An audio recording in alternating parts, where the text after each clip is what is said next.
Oi, gente, tudo bem? Na nossa última aula, nós falamos sobre o período da Guerra Fria, certo? Falamos sobre as tensões geopolíticas que existiram nesse momento de conflito, que durou aí boa parte da metade do século passado. E hoje a gente vai falar sobre uma nova configuração geopolítica global após o fim da Guerra Fria. Então, na nossa aula de hoje, nós vamos falar sobre a chamada nova ordem mundial, tá certo? Deixa eu colocar aqui a apresentação na tela para gente. E obviamente que já é importante a gente ter em conta que nova ordem mundial não tem nada a ver com teoria da conspiração, Illuminati, nada disso. Nova ordem mundial é uma nova configuração geopolítica que se coloca no mundo. Ixi, por que abriu isso aqui? Que se coloca no mundo após o fim da Guerra Fria e onde nós vamos ter a mudança de um mundo que anteriormente era bipolar para um mundo que agora passa a ser unipolar, certo? Então, no final dos anos 80, a gente já tem claros indícios ali de que a potência hegemônica que antagonizava a geopolítica estadunidense na época, a União Soviética, estava ali dando sinais de esgotamento. E existem vários motivos para a União Soviética ter chegado ao seu fim no final dos anos 80. Existem muitos estudos sobre isso, mas existem ali três premissas básicas que é meio que um consenso entre todo mundo que estuda a União Soviética.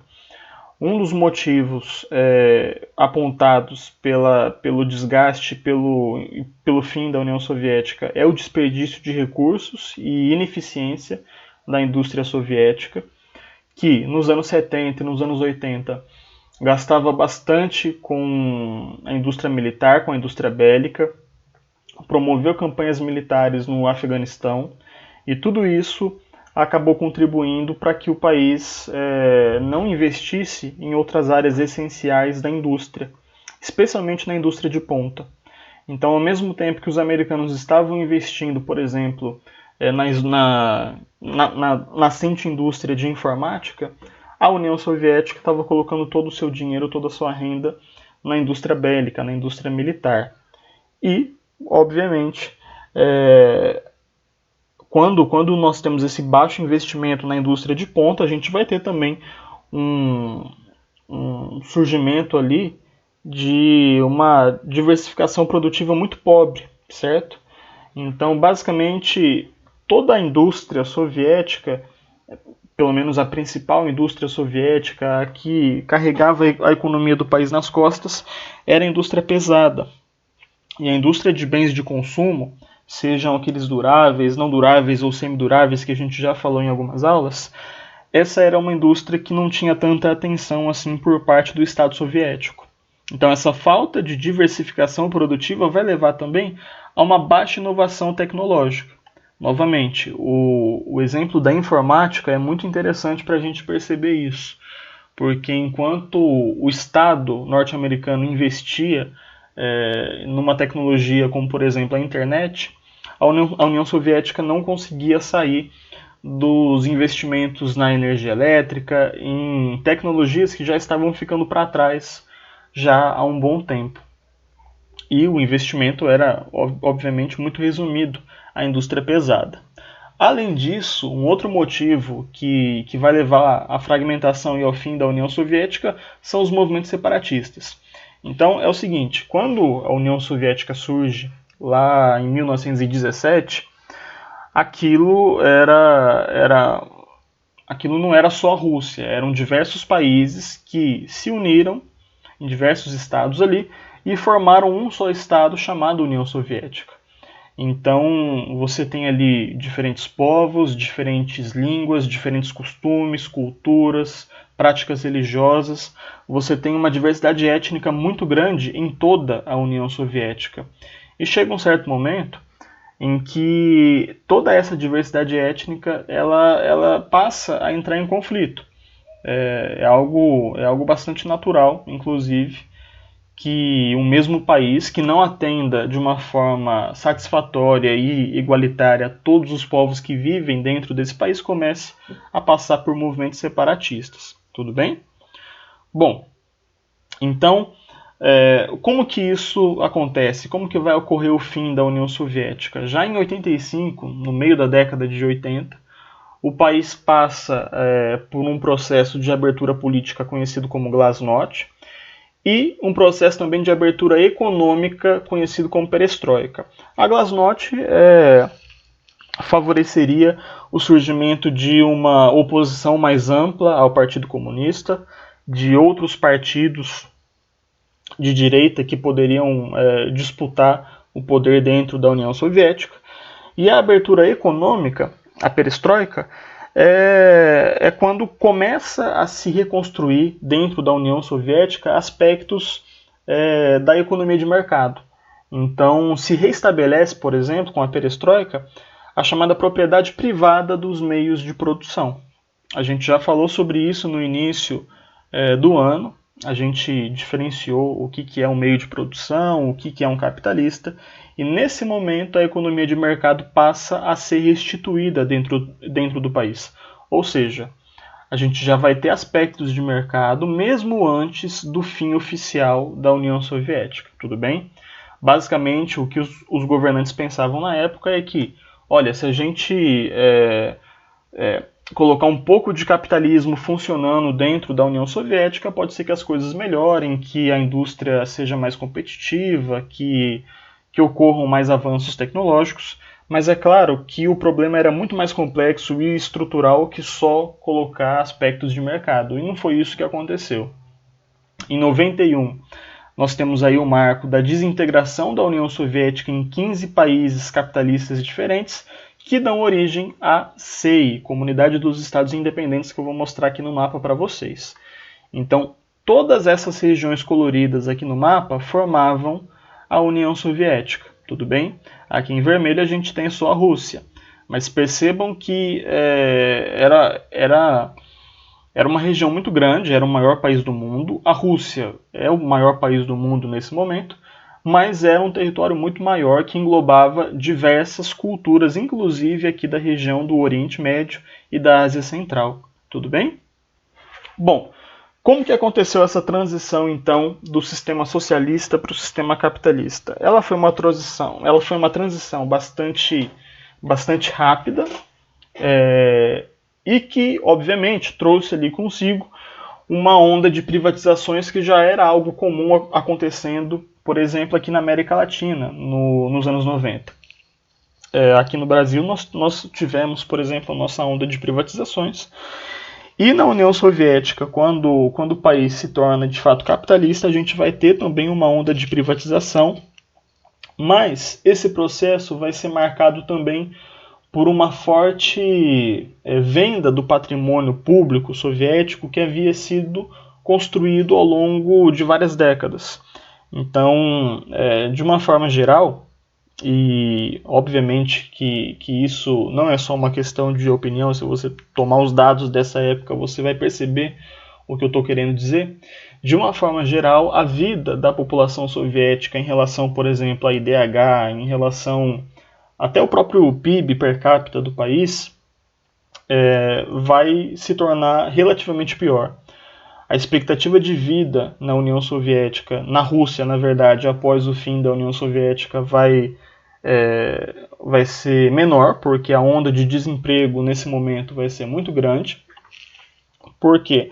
É aquela lógica que a gente já conversou em algumas aulas. Quando você privatiza em massa empresas públicas, as pessoas que trabalham ali vão ser mandadas embora, porque o objetivo de uma empresa privada é cortar custos para que a empresa alcance lucros cada vez maiores. Então, se a iniciativa privada corta custos, ela manda pessoas embora, e essas pessoas que foram mandadas embora vão se tornar desempregadas, sem ter uma renda garantida, e isso obviamente contribui para o aumento do índice de desemprego, também contribui para a violência urbana, já que muitas pessoas desempregadas levam a caos social, e tudo isso vai levar também como consequência a uma queda na expectativa de vida. Então, se vocês quiserem pesquisar depois, vejam por si só o que foi a consequência desse processo para a União Soviética, e em nenhum momento eu estou afirmando de que o país era uma maravilha antes do seu fim. Não é esse o ponto aqui. Mas o que a gente está tentando dizer é que esse processo não foi melhor para as pessoas que viviam ali, de forma alguma. A Rússia demorou bastante para se restabelecer e para controlar os índices de desemprego, porque boa parte do seu recurso público foi pilhado durante esse processo de transição. Tudo bem? Bom, com o fim da União Soviética, portanto, a gente tem uma nova ordem mundial. E quando nós falamos em nova ordem mundial, você já pressupõe que existiu uma velha ordem mundial. Tudo bem? A velha ordem mundial era aquela ordem bipolar que dividia o mundo em zonas de influência soviética e zonas de influência americanas. Tudo bem?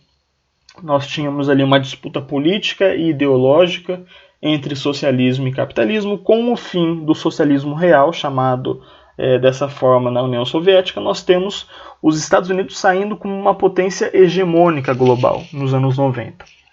Então, não havia mais concorrência ideológica e nem política que pudesse bater de frente com os estadunidenses, tá certo? Nesse momento, a gente vai ter uma nova reconfiguração do poder no mundo, onde os Estados Unidos, com o apoio da Organização do Tratado do Atlântico Norte, vão ganhar muita força e vão ter um papel fundamental para a garantia do sistema capitalista a nível global, tudo bem? Então a OTAN ela não deixa de existir com o fim da Guerra Fria, é importante que a gente perceba isso. A OTAN permanece ainda hoje viva, sempre aí conseguindo outros membros, outros países filiados, como por exemplo a Colômbia nos últimos anos, que passou a ser um membro da OTAN. Só que a OTAN nesse momento ela não vai servir mais para ser uma linha diferente contra a União Soviética, porque ela já não existe mais. A OTAN agora ela tem um papel de agir militarmente contra aqueles países que não seguem a doutrina econômica estadunidense, que, segundo esse país, é o que todo país no mundo deve aceitar e deve colocar em prática para que se desenvolva e para que a democracia e a liberdade vivam ali internamente, tá certo? Obviamente que essa história de que, a gente quer levar a democracia e a liberdade para o mundo é uma mentira. Isso não se verifica na realidade. E a OTAN tem um papel muito forte, junto com os americanos, nas ações militares contra esses países, como, por exemplo, Coreia do Norte, Venezuela, Irã, que mais que a gente pode falar? Síria, a Líbia nos últimos anos também, que eram países e que são países que de uma forma ou de outra desafiaram essa lógica hegemônica estadunidense. Tudo bem? Esse domínio norte-americano, ele não vai se dar naturalmente, ele precisa ser garantido especialmente pelo aparato militar estadunidense, tá certo? Então, o que nós chamamos de complexo industrial militar estadunidense é o que vai garantir todo o poderio desse país que possui a força militar mais forte que nós já vimos em toda a história da humanidade, tá certo? Se a gente parar para pensar na frota naval estadunidense, aquilo tem um poder de fogo para acabar com alguns países em questão de horas, sabe? De tão impressionante é a força militar estadunidense. Então, além da questão militar também que serve para o domínio norte-americano, a gente vai ter também a questão financeira. Através de imposições do mercado, de imposições do receituário de austeridade fiscal, do neoliberalismo, os Estados Unidos também vão conseguir controlar boa parte da política no mundo, e isso em qualquer parte do mundo, tá? Não só aqui no continente americano, mas também na África, na Ásia e por aí vai.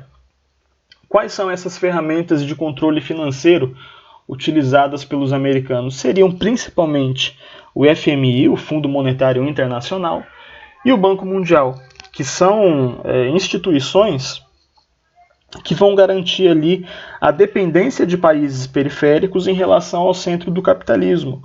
Então, um país periférico, como é o caso do Brasil, que toma um empréstimo no FMI, ele precisa cumprir condições muito claras e muito específicas para poder tomar aquele empréstimo. Então, o país não pode deixar de praticar uma receita de austeridade fiscal. O país deve cortar investimentos em áreas fundamentais como saúde, educação, infraestrutura, transporte e tudo mais, porque seria uma forma do FMI ter como garantia que esse país vá pagar lá mais para frente esse dinheiro que foi tomado emprestado. É claro que os juros cobrados pelo FMI também são uma coisa de outro mundo, e isso faz também com que os países que tomam esses empréstimos fiquem totalmente dependentes. E o Banco Mundial tem um funcionamento bastante parecido. Ele é muito mais voltado para a infraestrutura, para financiamento de obras de infraestrutura, e ele também tem como contrapartida esse receituário neoliberal de austeridade fiscal e tudo mais. A questão do Banco Mundial é que ele é controlado majoritariamente pelos americanos. Então eles são os acionistas majoritários e eles têm poder de veto sobre qualquer pedido ao Banco Mundial que é realizado por qualquer país do mundo. Tudo bem? Bom,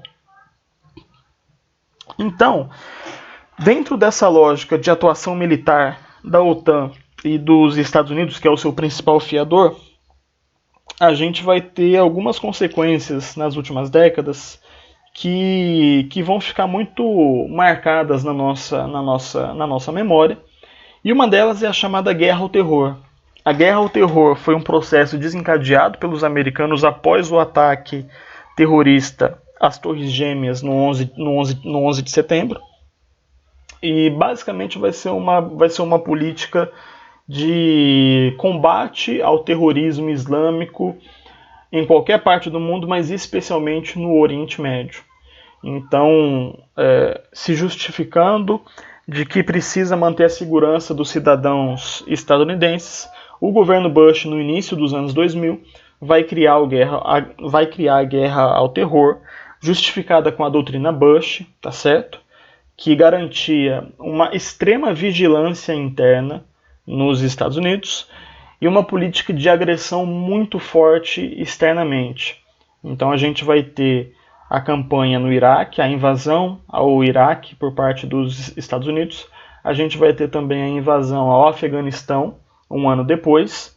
E para a gente tomar como exemplo, a campanha estadunidense no Iraque, ela foi justificada na base da acusação de que Saddam Hussein, que era o líder do Iraque naquele momento, estava escondendo no país armas químicas, e que os americanos iriam ocupar o país, iriam invadir o país para que o mundo não corresse esse perigo.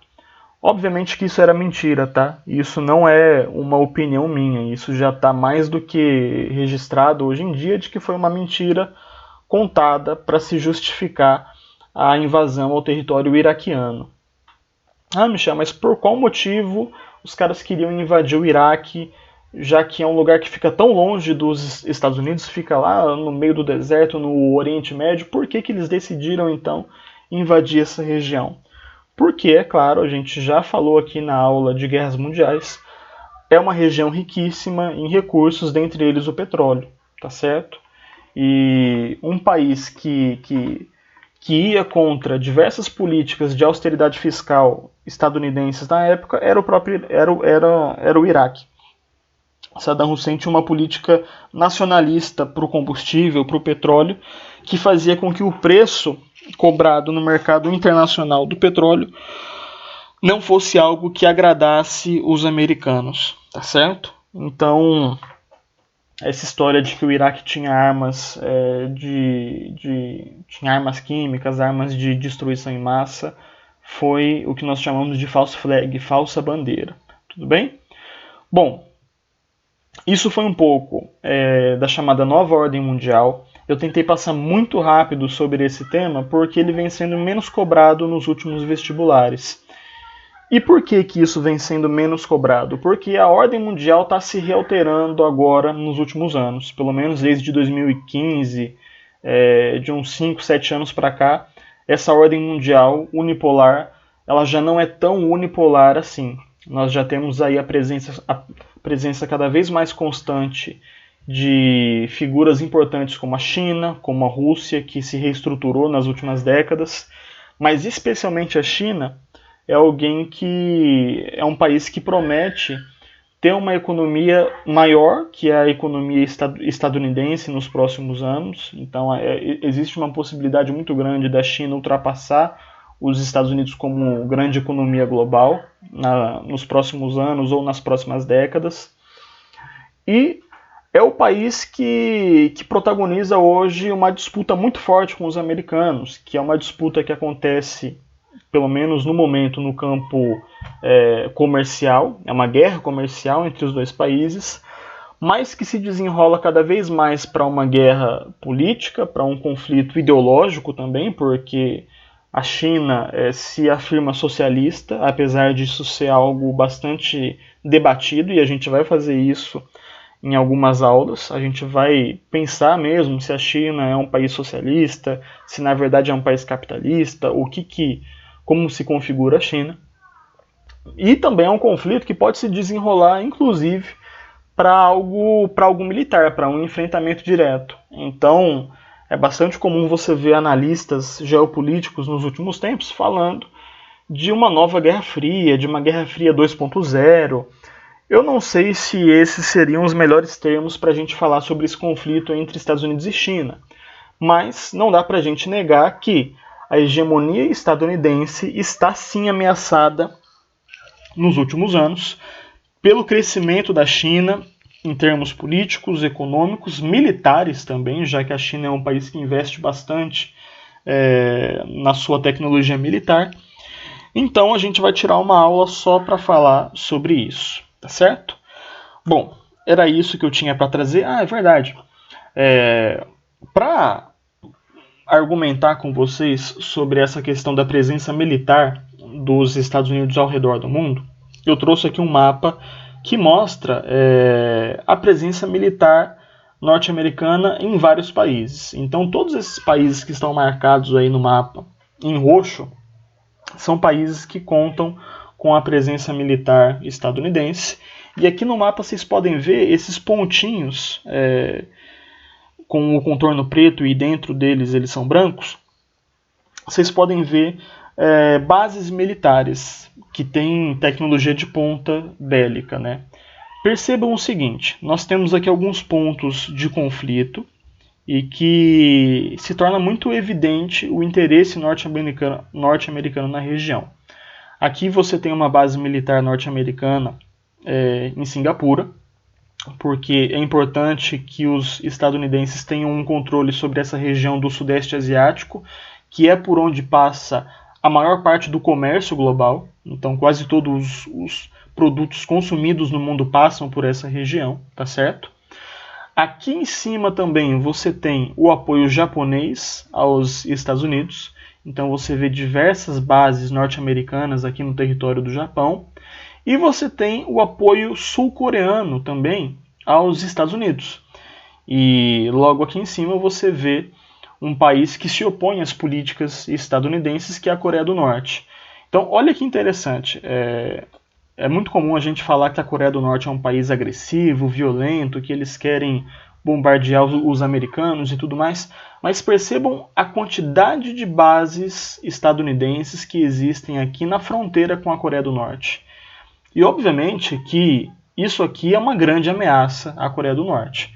Uma das principais reivindicações da Coreia do Norte é que os militares estadunidenses saiam da Península Coreana, porque isso dificulta ainda mais a possibilidade de reunificação desses dois países, que é algo que é buscado pelos dois ainda hoje, tá certo? Então a presença militar aqui na Coreia do Sul é algo muito negativo, inclusive negativo do ponto de vista de grande parte dos sul-coreanos. A maior parte da população da Coreia do Sul não aceita e não acha interessante que os americanos tenham tantas bases militares aqui no país e tenham tantas armas aqui apontadas em direção à Coreia do Norte. Tá certo? Vamos ver então outro ponto de tensão. Olha aqui, nós temos várias e várias bases militares americanas aqui na região da Ásia Central e do Oriente Médio. E não por acaso essas bases militares estão contornando qual país? Isso mesmo, o Irã. Então você percebe que nada é por acaso. Esses países estão aqui por um motivo, que é a tentativa de cercar o Irã, que é um país que vai contra várias políticas de austeridade norte-americanas. Obviamente não é um país socialista, nunca foi. É um país, inclusive, muito ruim para se ser socialista, para se ser de esquerda. Mas é um país que vai de encontro aos interesses norte-americanos. E isso o coloca como um grande inimigo. Tá certo? Você tem também diversas bases militares aqui no continente europeu, próximos também à antiga União Soviética, à Rússia, regiões onde os interesses americanos também devem ser garantidos. Então, tudo isso são exemplos que servem para a gente perceber que, sim, essa é a maior força militar no mundo hoje e talvez seja o maior perigo hoje no mundo, toda essa capacidade militar estadunidense. Eles atuam como se fossem uma espécie de segurança global, de polícia global, sendo que não existe nada que indique que eles têm essa capacidade e outros países não.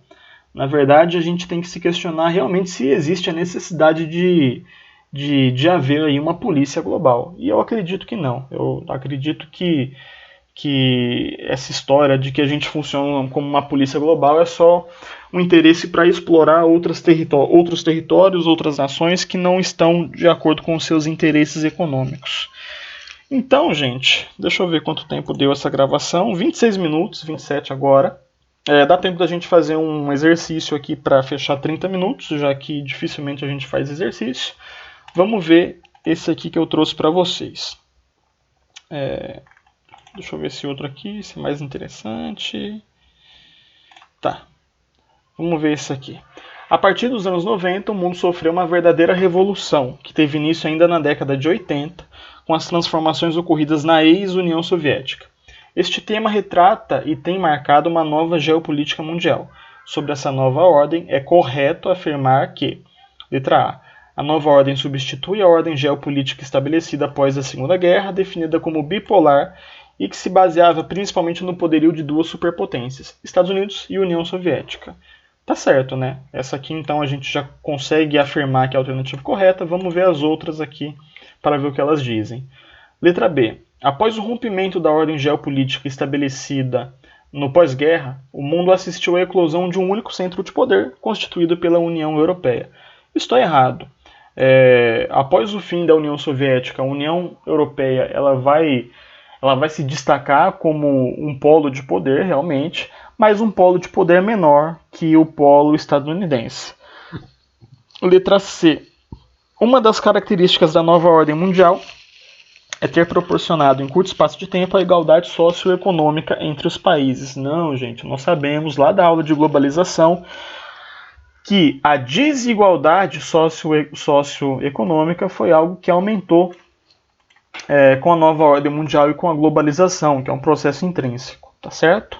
Letra D, o processo de globalização e a integração econômica passaram a se expressar através da formação de dois polos econômicos, leste e oeste. Não.